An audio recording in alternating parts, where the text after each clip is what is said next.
Really honored to have you here today, and I'm really excited to get into this conversation. So, for everyone who's watching this, welcome. I think this is a very important conversation as we collectively start thinking more about reparatory justice and what that looks like for us today. And we have the honor of hearing from Anneliese Bruner, who is an incredible writer, cultural commentator, intergenerational truth teller, so many things that are admirable. But I always love to let people define themselves for themselves. So, with that said, Anneliese, please could you introduce yourself? Thank you so much, Nikki. I am so honored to be here, grateful for this platform. And as always, I am so committed as an advocate for telling our own truths and our own stories. And this is, for me, one more chapter and platform that I am grateful to have access to. And I thank you so very much for that. I am a writer and editor living in Washington, D.C. And when I was in my mid 30s, I visited my home to see my father for the holidays. My home is in San Francisco, California. And that year, he gave me something that changed my life. I will show you an image of it. We just call it the Little Red Book. This is a book that was written in 1922, published in 1923, and it is about the events of the 1921 Tulsa Race Massacre. And as I've shared with you, Nikki, um, my great grandmother wrote that book, but when my father gave it to me in my mid 30s, I had never heard of her. I knew he had grown up in Tulsa, but I had never been to Tulsa, and I knew nothing, absolutely nothing about the Tulsa Race Massacre. Not even did I know about it and didn't know how important it was. I had never heard of it. And so I speak that truth with a certain amount of gratitude that this story came to me, but also with a certain amount of grief because without the knowledge of that very pivotal story in history, I never had the opportunity to meet my great grandmother, although our lives on this earth overlapped. And that is something that I will carry with me forever, a deep regret, something over which I had no control, but the missed opportunities to have been able to talk to her in person. I knew my grandmother, her daughter, who survived the massacre as a 7-year-old. Because I didn't know about the massacre, I didn't know to ask her. And for some, whatever the reason might be, for some reason, uh, my father and his mother never spoke to me about it. And so I am instructed by that. I am charged by that.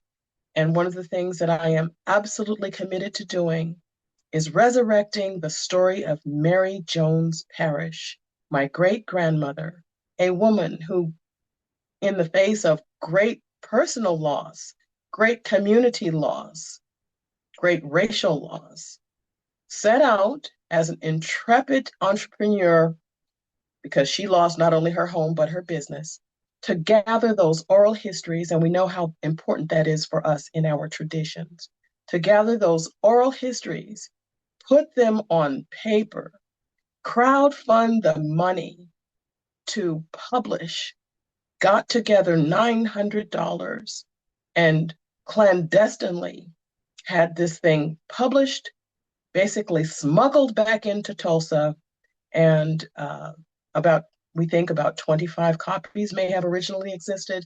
I've been able to track down 5, and of those 5, I have 1. And so I am just so pleased to have this international platform to bring this story of from the diaspora into the African and Africa diaspora communities. Thank you so much. Ooh, thank you. This is so moving to me, and I think I can relate to some of the elements of your story in terms of regretting having overlaps in terms of time with, family members whose stories are worth unpacking, if only for the sake of ensuring that what they have done in this life and how they have contributed to our communities in this life is preserved for later generations. And I share some of those regrets too with respect to my grandfather. So I can completely see myself in your words. But thank you so much for sharing so beautifully. And you've kind of started to touch on some of the questions that I wanted to ask to start the conversation, which is that when you got this book, you mentioned that your life changed from that point. What was it about the book that made that point in your life a watershed moment? It is a metaphysical expression, but it was also an actual practical thing that happened. When I got this book that year, I left my job, and it was at a prestigious consulting firm. I had been there for 10 years. I had no external, no relationship reasons with the job to leave, but a burning desire awakened in me. And I had always been a writer. I had always been told in school and in any job I've ever had, I ended up being the go-to copy editor, being the go-to person for turns of phrase, this kind of thing. And so I was still married at that time, and I left my job. I This book, which I read over and over, I decided I needed to take all the classes I needed to take. I needed to take film writing class. I needed to take editing classes. I needed to take travel writing classes. Just a plethora of instruction from many different angles that would permit me to somehow, I didn't know how, somehow bring this story to a broader audience. And so I did a complete career change. I ended up working for a magazine instead of working at a consulting firm. And so it was a brain shift from, the analytical side to the creative side. And that's really where I found my place.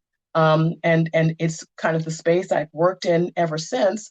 Obviously, with life changes and demands and children and these kinds of things, I've had one foot in one space and one foot in the other space, and never really able to, not because I was confused, but because of resources. And so, resource demands. And so now that I have actually retired from what they call productive work, which I have a problem with that nomenclature, because the work that creatives do is productive work as well.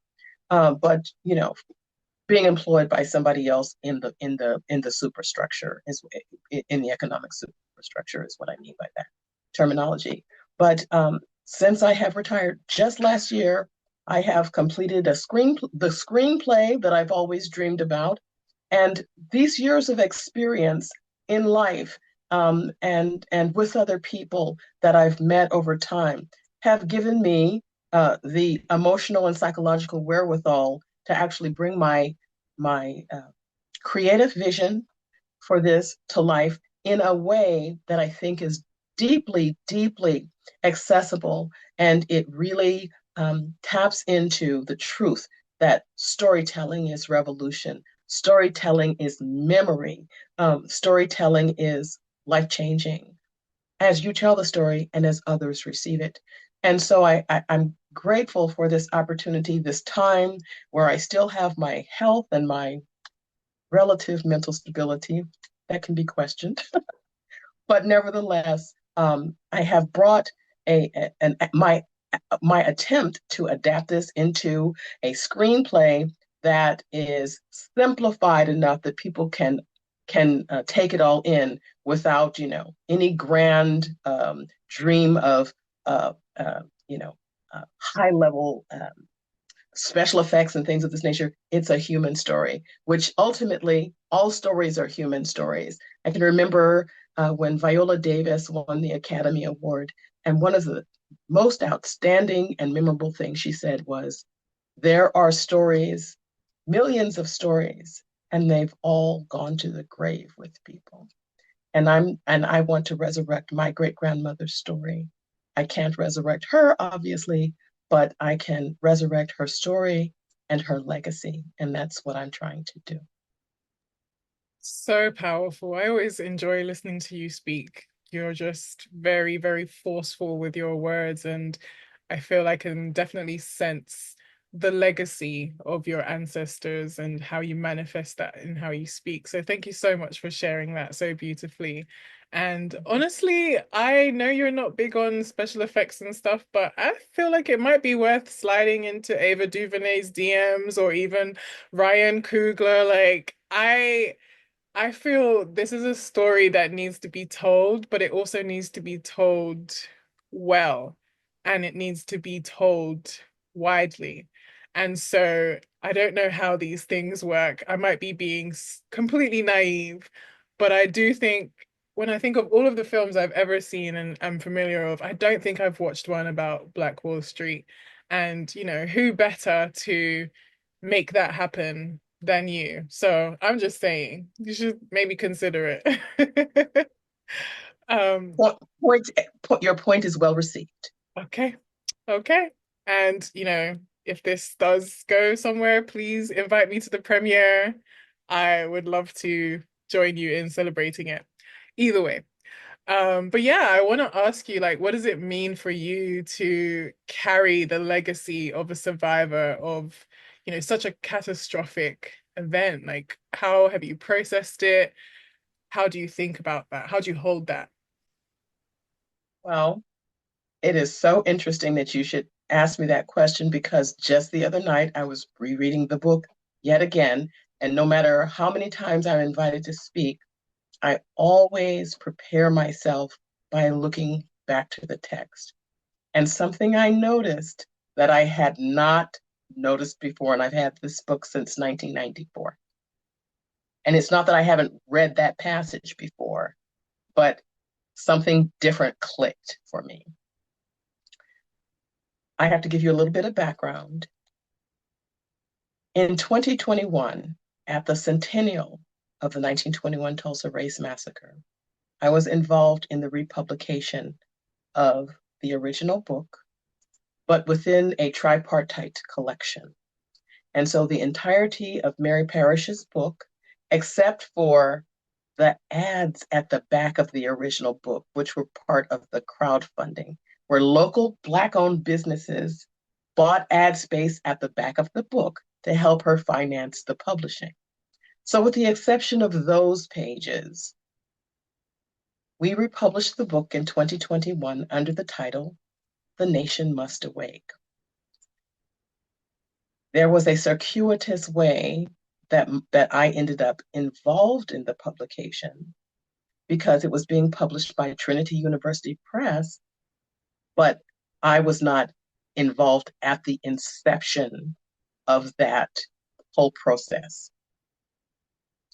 During January of 2021, people will recall that we had this horrible insurrection here, which of course has been, attempts have been made to recharacterize that and recast it in the public memory as something other than what it was, which was an attempt to overthrow the government. It was an attempted coup. And in any other country, this country would have, called it that, criticized the corruption, but because we're where we are in the seat of power, we can define it any way we want to with the grandest of impunity. But in any event, recognizing that for what it was, I wrote an article because I was so moved, so horrified, and so reminded of Tulsa, where if certain people in a community or in a society do not get their way, if they are aligned with power, they can do whatever. And when they are offended, truly or in their imagination, they will resort to violence invariably. Okay. And so I saw the parallels and I wrote this very heartfelt article. I contacted an editor for whom I had done some work before at the Washington Post, and that's a whole nother story right now, but we're not going into that. And she said, oh, yes, we must publish this story. Published the story, and one of the historians who it has made his career, and he is a Tulsa native, out of research and study on the race massacre, contacted me because he saw the article. And that's how I ended up being involved with Trinity University Press and the republication of my grandmother's book, great grandmother's book, within the volume of The Nation Must Awake. But now that's the background. Here's the kicker. Within the context of the book itself and what my great grandmother wrote and analyzed, she said, if we're not careful, and this is in the aftermath, if we're not careful, mob violence will come to their institutions the same way that they have imposed violence on our communities and institutions. And she says, I never thought I'd see the day where violence, like the violence that took place in 1919 in Washington, D.C., would come to Tulsa. And so, yes, not only was Tulsa a full circle moment, but in the Red Summer, as it's called, there was, we call it racial violence, but let's call it what it was. It was, the direction was always one way. Black people were defending themselves, but it was white mob violence. And in 1921, when she was collecting her stories and doing her analysis and writing her own narrative, which is also part of the book, she referenced Washington, D.C., not knowing that 100 years later, her descendant, whom she never met, would be living in Washington, D.C., and listen and watch as her almost prophecy came true. And these people would come to the steps of their very own government and system that they themselves have instituted with a spirit of murder and destruction. And so this is what came to me just the other day. And I had not, I knew that there were through lines as I wrote in the article that I published, that I had published in the Post, but she says it herself. The violence in Washington, D.C., she never thought it would come to Tulsa, but here it was 100 years later, and it was back in Washington, D.C. So these things are just retread and retread and retread and retread, and they run over us time and again. Wow. I'm feeling a lot. And, the way you're just able to connect the pieces of the puzzle, from the past to the present is just very profound. And I'm curious now about the work that you've done with the Department of Justice in the review of the massacre. Like, can you share more about that and what was the role that your great grandmother's work played in that? Thank you for asking. This is the latest development. There have been, I should say, numerous attempts through the law to get some kind of redress or some type of punishment and or recognition and acknowledgement of these crimes. It was a major crime. And under the Biden administration, they signed a bill that was called the Emmett Till cold case bill. I think that's kind of the informal name for it. But under the Department of Justice Civil Rights Division, there was launched under that bill the Emmett Till Cold Case Initiative, and I'm assuming that the audience will know about Emmett Till. I won't digress into that description. But under that initiative, in September of 2024, the Department of Justice Civil Rights Division launched, after 103 years, a review and evaluation of the 1921 Tulsa Race Massacre. The very first comprehensive, high-level review of this crime that happened in plain view of the whole country and the world. And so I wasn't directly involved from the very inception. I didn't hear about it until through some of my sources in Tulsa until a couple months later. And I hurriedly got together a package, did a handwritten note, letter really, to Deputy U.S. Attorney General Kristen Clark.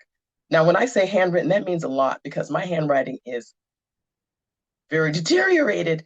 And for me to write very neatly what I have to say, it takes me a very long time with a lot of concentration. I wrote a handwritten note, which my daughter assures me was actually legible.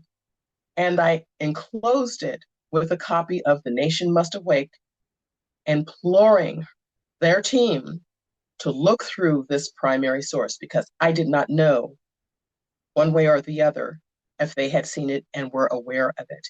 And this book is so pivotal to any research or scholarship because it is the official primary source. It is the story that you really must read first for any kind of context about what it was like and what happened. And so I sent that in, and in the waning days of the Biden administration, early January, before January 20th, and the change of administration here, the Department of Justice released the report, and several very important things were revealed in the report. Number one, from my perspective, Mary Parrish and her work were quoted throughout. And the book, The Nation Must Awake, was cited as a central source. Deeply gratifying because now it's in the federal record that she's the one who put these stories together. Number two, there's an author by the name of Victor Lukerson, magnificent journalist. He published a book a couple of years ago called Built from the Fire, and it's about the story of Greenwood pre and post massacre. So it doesn't just focus on the massacre. It really is the definitive history of Black Wall Street itself. They sat down and talked to Victor. And then the other element, and these are folks that I invited to participate in the webinar with me. Lisa Fanning, a talented genetic genealogist, was instrumental in identifying the first unknown victim of the Tulsa Race Massacre who had been buried in a mass grave for over 100 years. His remains proved to be Mr. C.L. Daniel, who, unfortunately for him, was passing through Tulsa and got caught up and was murdered and buried within a 24-hour period as he was passing through on his way to Georgia. He was a World War I veteran, the Great War, as they thought at that time to end all wars. World War I veteran, and he was murdered as he traveled from Utah to Georgia to be reunited with his mother because she needed his financial support. He never showed up.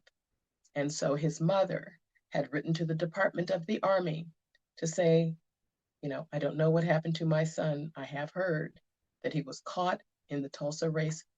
They called it a riot at that time. And that letter lay in the archives from that time until the research that Lisa Fanning, who was on the Tulsa mass graves team, dug it up and comparing it with DNA evidence taken from a badly damaged and decomposed remains, were able to identify Mr. Daniel. And Mr. Daniel was named in the Department of Justice report as one of the first, as the first unnamed victim to be identified from the Tulsa Race Massacre. Wow. I honestly I have no words. Because I have been meaning to try and read the report, but it's a lot. And so I want to give enough time and mental capacity to that. But just hearing you summarize it, it's just wow. It's always late. By the time the state acknowledges the role that they played in something, it's always years after the fact when accountability for the direct perpetrators isn't possible. And, those are patterns that we see today. Scandals rarely break in the moment. It's always covered up until it can't be covered up any longer. And the people who have inflicted the suffering, the pain, the violence are no longer around to pay the penalty for their wrongdoings. But that said, you've just spoken powerfully about the work that has been done to resurrect this story, bring it to the surface in the forefront of our minds again. And I'm curious to hear your thoughts on the case that is made for reparations. How are you making sense of that call in this day and age? You make a point that I would like to expand on, that I think that I probably glossed over in some ways. That was the conclusion, just what you've said, of the report. It's too late. Everyone who was involved is gone. They're not prosecutable because they no longer are on this earth, in this earthly plane. And the question does become, what do you do in the aftermath of crime and injustice? But what was laid out in the report was, and to your word, this was perpetrated by the state. This was not, and this is one of Victor's main points when he goes around talking about his book, Built from the Fire. This was not some random, drunk, um, out of control, unruly mob. This was a highly organized, well executed, and pre planned attack. It was an invasion. And when we talk about Mr. Daniel as a veteran, imagine how diabolical it is that Black veterans were on one side and white veterans were on the other side. Whereas in Europe, they had been fighting, I won't say alongside one another because that's a whole nother issue of inequality in American fighting forces. But now, again, once you get home, you're on different sides of the racial divide, which of course is a manufactured divide to maintain power and these kinds of things. But this was organized by the state, by the city of Tulsa, its business interests, and also by participation through the police department and the National Guard. And so this was not some little skirmish. It was a battalion level force, both in skill and in number, because I think that between 5,000, probably between 5,000 and 8,000 white people were involved in this. And when you look at that versus a population in Greenwood of about 10,000 people, it is approaching a 1-to-1 ratio in terms of the attack and what that small community, that enclave of Black people, business people, entrepreneurs, professionals, from the lowest to the high and the highest to the low. The attack, that level of sophistication and manpower, it could not possibly have been repelled. And yes, when I say military level, this is not hyperbole. Planes were dispatched, bombs were dropped, machine guns were put into service, against this civilian population. My great grandmother and her daughter, my grandmother, fled on foot. They couldn't stay in their home because marauders were coming through with torches and burning everything, literally everything. After it had been looted, everything in sight. They would have been incinerated because the building where they were living, their apartment, completely gone. And so their choice was stay here and be burned alive, which some people were, go into the street where a machine gun was mounted on a nearby granary up high, just spraying the street right where her intersection was. So she prayed and they left. They fled on foot. Someone yelled out, "Get out of the street with that child or you'll both be killed." And somehow she miraculously made it. For me personally, when I read that passage in the book, and it's like a veil is lifted, and I look back through time at the moment when our whole family line would have been obliterated had she not made it. There would be no book, there would be no me. And so that is a powerful, very powerful pivot point for me. Oh man.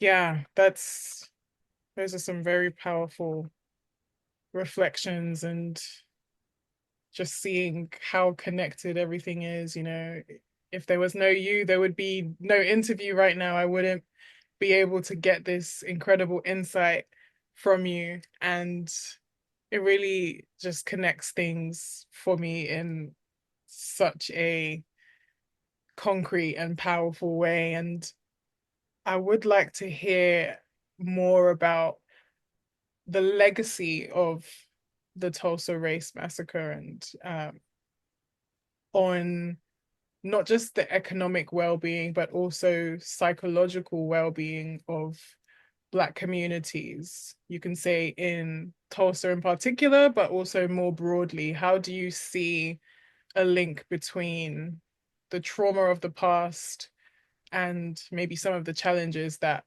Black professionals are facing today? One of the reasons why I'm grateful to be here today is because I think that there is, because of American hegemony and the commitment in this country to vilify and scapegoat Black people, and because of hegemony, American hegemony, that is a message that is constantly being fed, not only on the national front, but on the international front. And I'm glad to come here today to expose these people in terms of we're called all manner of things, but primary among them is that we lack the will or the capability to build on our own, but we've done so. Tulsa was not the only place where there was Black entrepreneurship.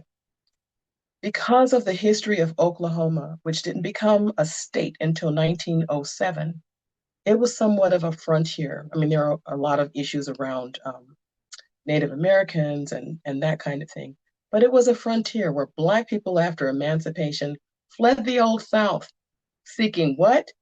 Freedom, autonomy, self-determination, the things that this nation claims it was founded upon. But that's for me and not for thee. And so when you see Tulsa and all the other Black towns in Oklahoma that were up and running, self-sufficient, had their own networks, had their own schools, had their own churches, had their own way of life and a relative degree of freedom. And Tulsa was the beacon because people had to come there for all of their goods. People who were farming came and got seeds at all of the markets and the butchers and all of that were in and selling and buying with folks in Greenwood. Well, when we are self-sufficient, this is what happens. And absolutely this affects people's sense of well-being, security, when something like this can happen to you out of the blue, and you're just going along, being a good citizen, being a productive person in society, doing what you're being told constantly is the requisite for success and acceptance and advancement and all of those good things. You know, what do you have after that? You rebuild, but your spirit is broken.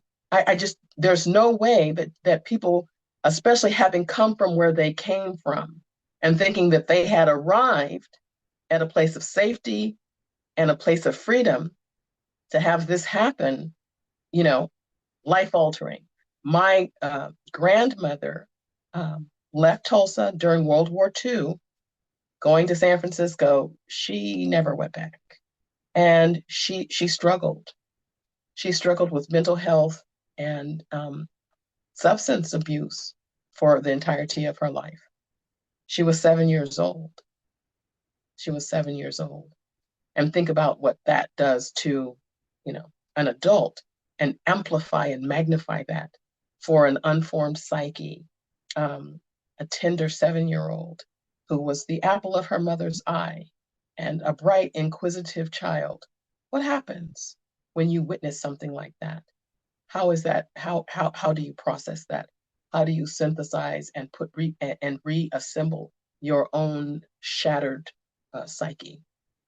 Sometimes you don't. And I think that these things, even people who do not know, and I have run into people who do not know that they are found out later in life that they are descendants, or as I embarked on my book tour, there were people who I ran into who were friends, and they said, "I didn't know you came from, Tulsa stock as well." One friend is from Detroit, and he said my family was never the same. They were prosperous, doing well, feeling secure. They fled to Detroit and they never looked back. And so you have all of these broken networks as well. I didn't know, I had never been to Tulsa before 2021, didn't know my people, nothing. And so what does that do? When we know where we come from, when we know who we're connected to, when we know what our people have accomplished, that fortifies us against the attacks of everyday life as a Black person in a majority white society. That disruption is is profound, and it makes people, although we claim all this resilience, people shouldn't have to be resilient just to go through life on a daily basis. But beyond that, everybody's not resilient. Many people were destroyed, internally, and that, you epigenetically gets passed down generation after generation after generation. And the stories are important because it helps you deconstruct some of the issues that you've had and gives you at least a first step to take toward reconciling yourself internally, not reconciling yourself to society, reconciling your own fragmented pieces internally. I think you've just got such a way with words, which makes sense. You're a writer, but you've just got such a way of connecting the dots. And as you were speaking, I'm just thinking about all the times that I hear, especially people today who are so drunk on capitalism that, take responsibility, pull yourself up, do this, do that. Slavery was a long time ago, blah, blah, blah. And on the one hand, there are some truths to that. I do believe that we should try and regain our agency and, to the best of our ability, direct our lives accordingly and not feel inferior in the way that the system tries to make us feel. However, it's just undeniable. It's undeniable as you said, the epigenetic uh, imprints on us when our communities either go through these things or survive these things, because either way, people are changed.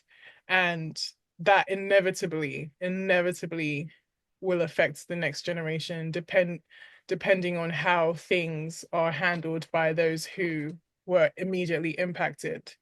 But I'm sorry to hear about how that trauma showed up in your grandmother's life. And, I'm sure that you've probably been able to trace through your lineage the experiences that they've had with some of the experiences that you've had, and to just be able to see that thread of the psychological destruction that comes with oppression, And I wonder, in terms of thinking about healing now and recovery, these things are irreversible. They will forever change us. But what are some of the things, or what are some of the ways that we can reclaim our lives, reclaim our genetics, and do what we can to thrive despite what has happened before us and what has happened within us? And what does healing look like in that respect? So, reparations, but also what else? I think, and I hate this word, but intentional. We have to be intentional about treating each other well. Period. Point blank. End of story. I'm not suggesting that we take abuse from other Black people. That's not what I'm suggesting at all. But in my own life, and on the other side, this is my paternal side. On my maternal side, I had a wonderful grandmother who always, from the very earliest years that I can remember, and she raised me. She told me who I was connected to and where I came from. My grandmother loved being a Black person. She loved being a person of African descent, even being someone who was born in 1913, because she knew almost intrinsically, innately, intuitively, the power of storytelling. She was a magnificent storyteller, and she was almost like a griot for the family on that side. Grandpa Jimmy, she was always talking about. Grandpa Frank, Grandma Sarah, where they came from. So and so spoke like this, and she would imitate their speech patterns just over and over and over again. When you talk about my storytelling or whatever, I think it comes from her and this sense that we are connected and we are a powerful people. The first thing that we have to do is we have to tap into our networks of of it can start very small. When I see you, Nikki, and this was something that my great grandmother pointed out that lured her to Tulsa. Good morning, how are you? Community is what heals us. And we can't uh, do that coincidentally, by happenstance, or by chance. It has to be something that we decide to do.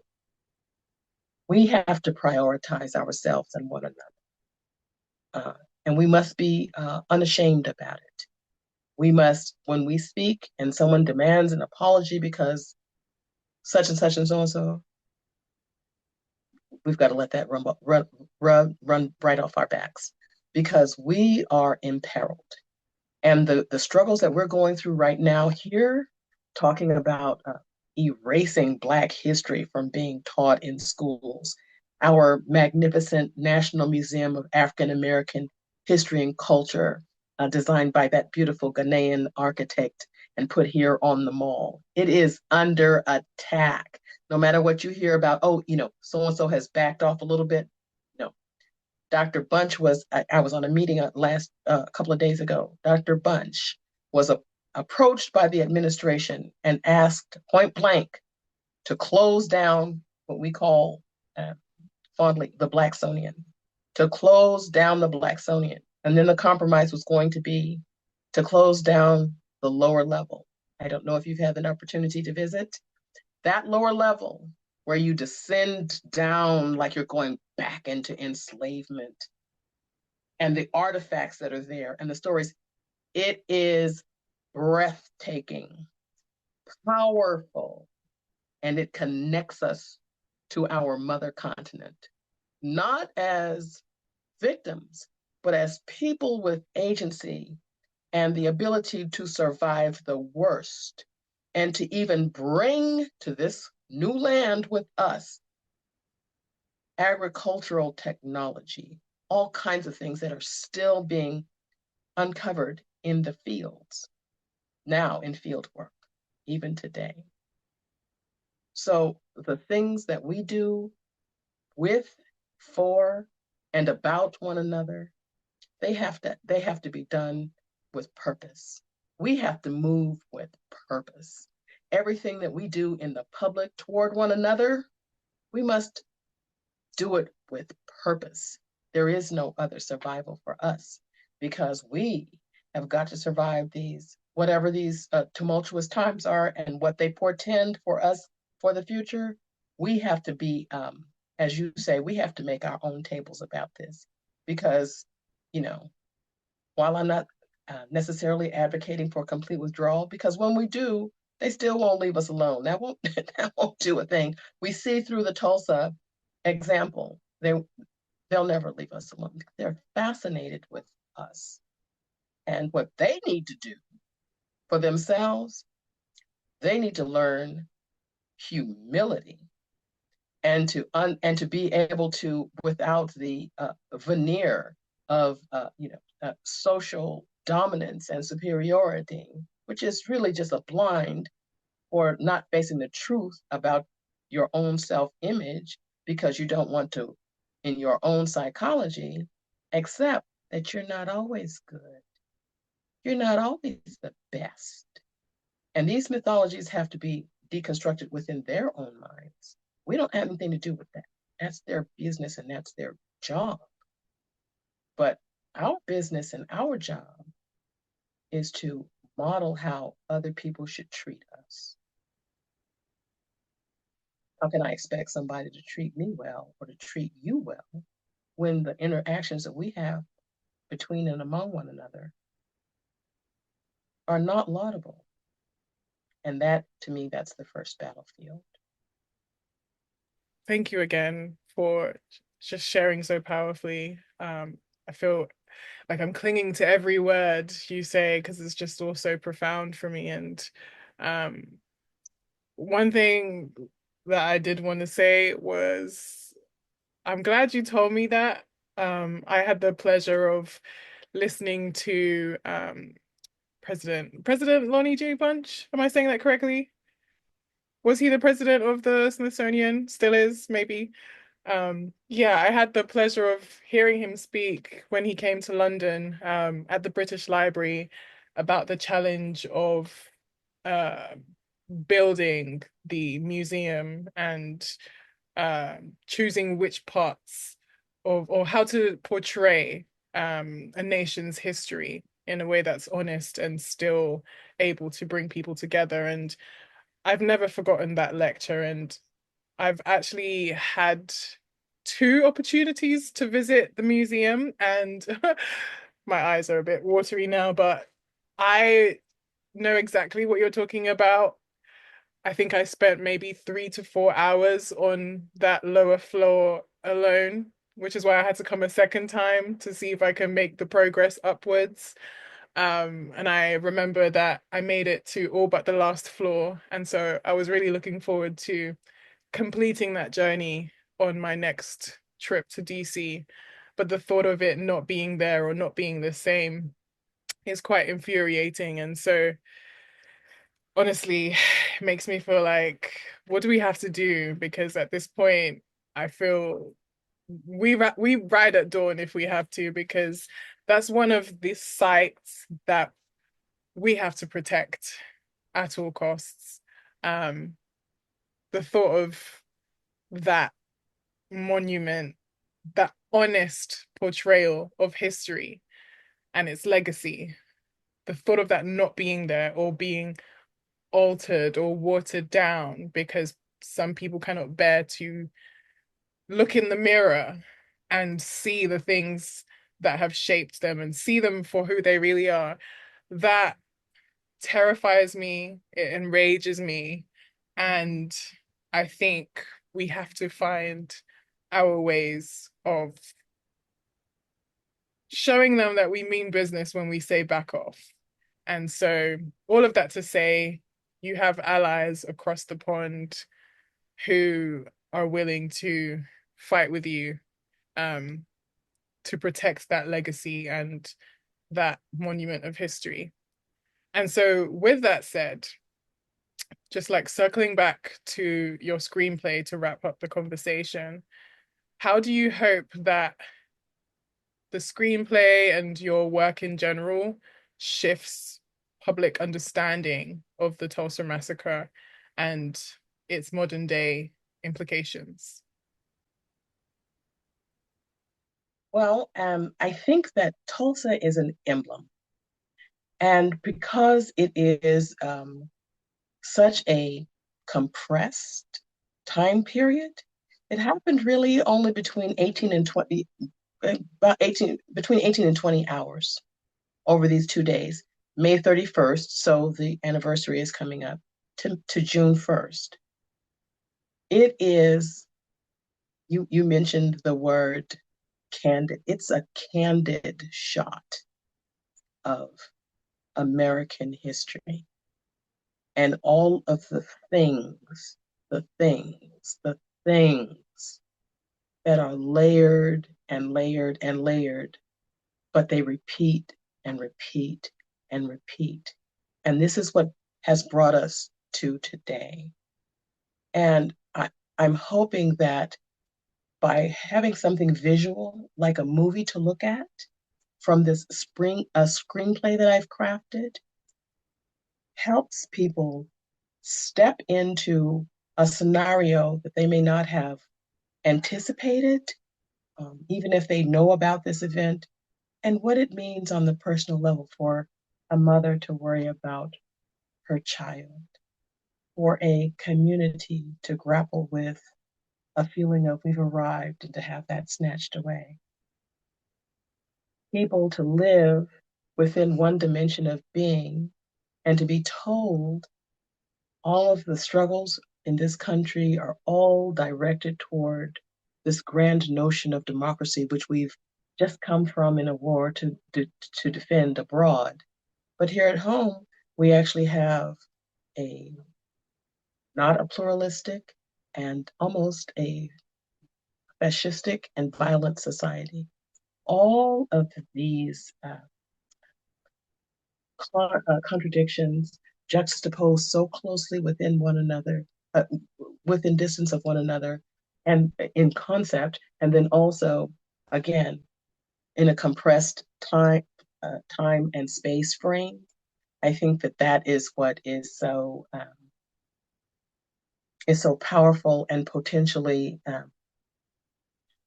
transformative for people.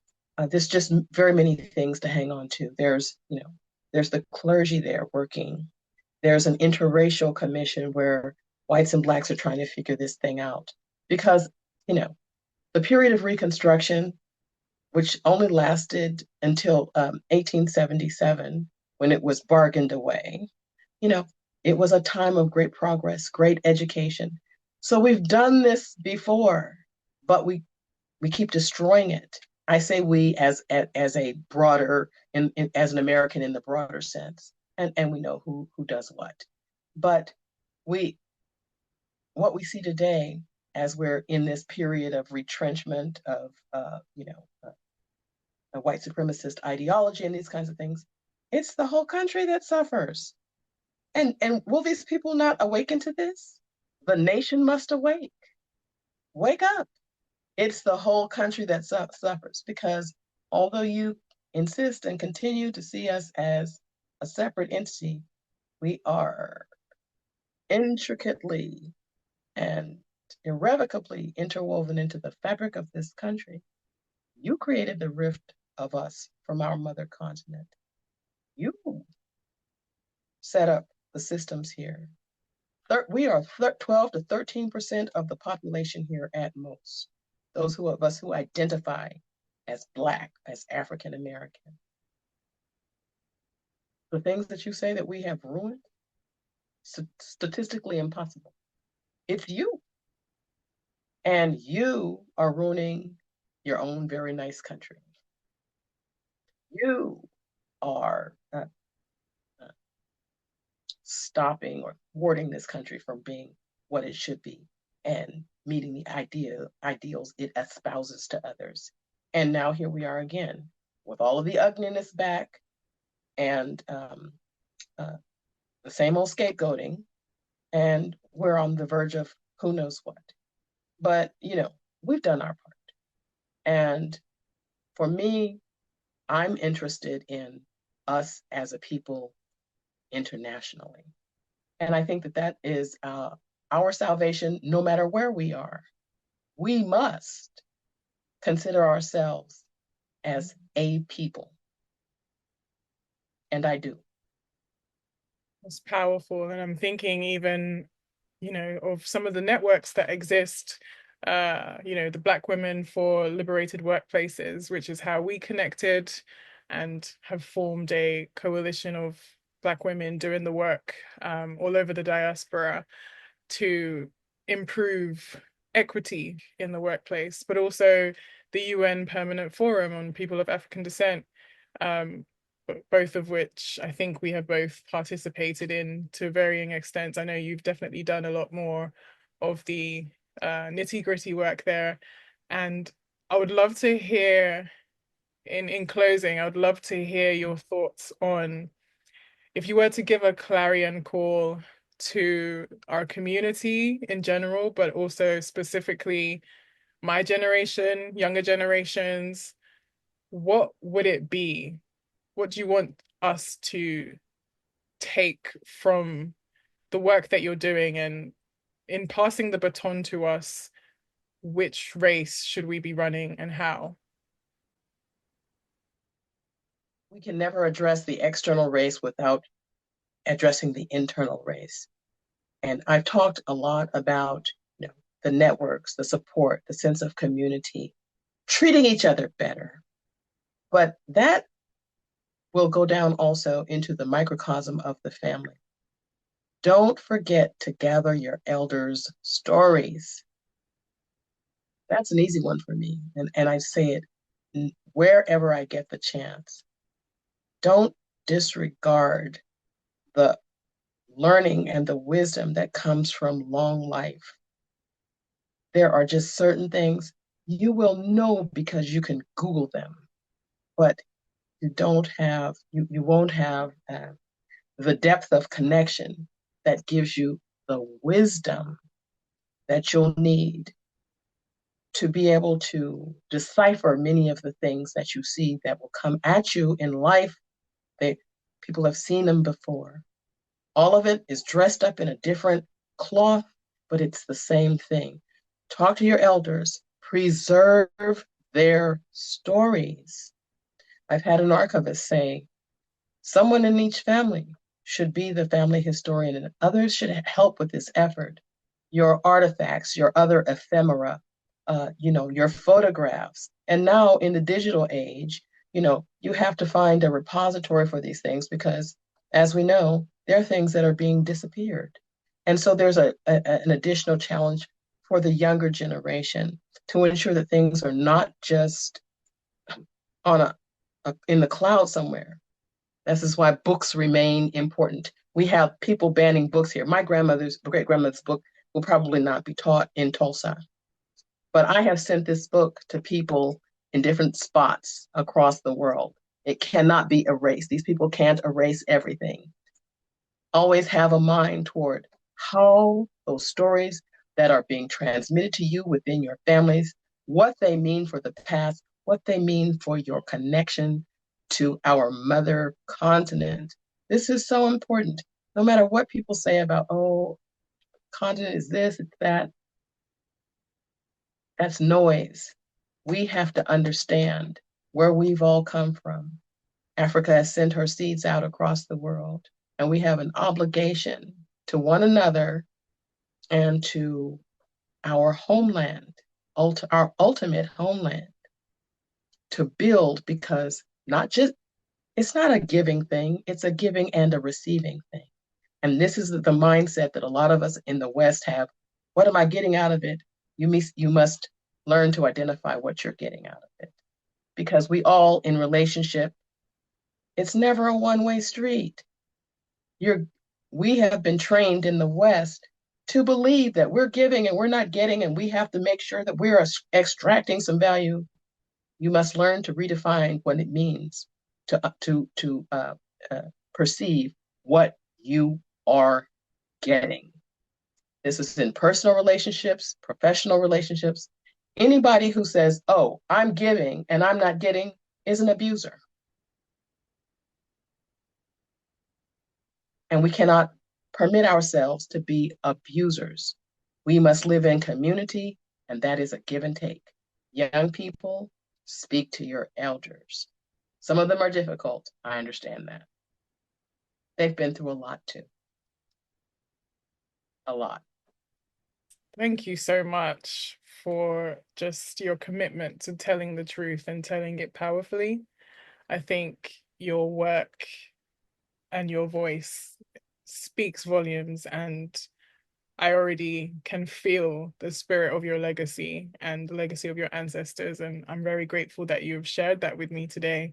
And I'm really thankful that for everyone else listening into this conversation, we've been able to just soak up this wisdom and insight from you. And so, with that said, everyone who's watching, please, please, please go and check out The Nation Must Awake so that we can learn more firsthand about what went down at the Tulsa Race Massacre and reflect on it so that we can draw out principles and insights that need to be applied in our lives today.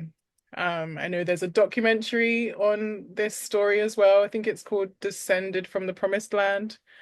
I watched that. I'm probably going to watch it again. I encourage anyone listening to this to watch it as well. It's available for free on YouTube. And please, Anneliese, if anyone wants to follow up with you, find you, how can we do so? It's annalisa.bruner@gmail.com if you'd like to email me, or you can check out my website, which is no dots, no caps, annalisabruner.com. And any other way, I'm on Lisa Bruner1 at IG, and on Twitter. I still call it Twitter. It's Annalisa Maria. But if you put in Annalisa Bruner, my name will come up.